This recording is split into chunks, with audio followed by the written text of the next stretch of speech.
ராஜாவாகிய அகாஸ்வேரு தனக்கு ராஜாத்தியை தேர்ந்தெடுப்பதற்காக தம்முடைய ராஜ்யத்தின் நாடுகளிலெல்லாம் விசாரிப்புக்காரரை வைக்க வேண்டும். அவர்கள் ரூபவதிகளாயிருக்கிற சகல கன்னி பெண்களையும் கூட்டி வர வேண்டும் என்று அங்கே தீர்மானிக்கப்படுகிறது. இதே விதமாகத்தான் ஆண்டவராகிய இயேசு கிறிஸ்துவும் தம்முடைய ஊழியக்காரரை நோக்கி, நீங்கள் உலகமெங்கும் போய் சர்வ சிருஷ்டிக்கும் சுவிசேஷத்தை பிரசங்கியுங்கள். வரப்போகிற ராஜாவாகிய இயேசு கிறிஸ்துவுக்கு தெரிந்து கொள்ளப்பட போகிற கரைதிரையற்ற கற்புள்ளவர்களாக ஆயத்தப்படுகிற முதற் பலனாக தெரிந்து கொள்ளப்பட போகிற பரிசுத்தவான்களை ஆண்டவர் இப்படியாக ஆயத்தப்படுத்தப்படும்படி அங்கே சொல்லுகிறதை மார்க்கு 16ஆம் அதிகாரம் 15ஆம் வசனத்திலே நாம் பார்க்கின்றோம்.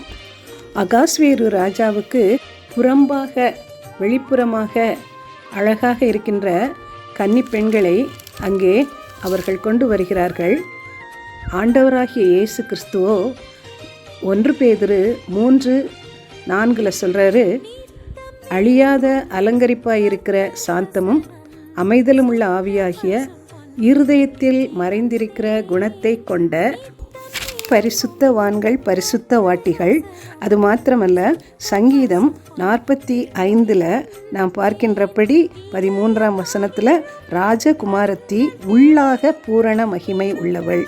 அந்த உள்ளான அழகை உடைய ஆண்டவருக்கென்று ஆயத்தப்படுகிற பரிசுத்தவான்களை ஆண்டவர் அவர்களிலே பிரியப்படுகிறார் என்று இங்கே நாம் பார்க்கின்றோம். அகாஸ்வேரு ராஜா விரும்பினது வெளிப்படையான ஒரு அழகு பெண்.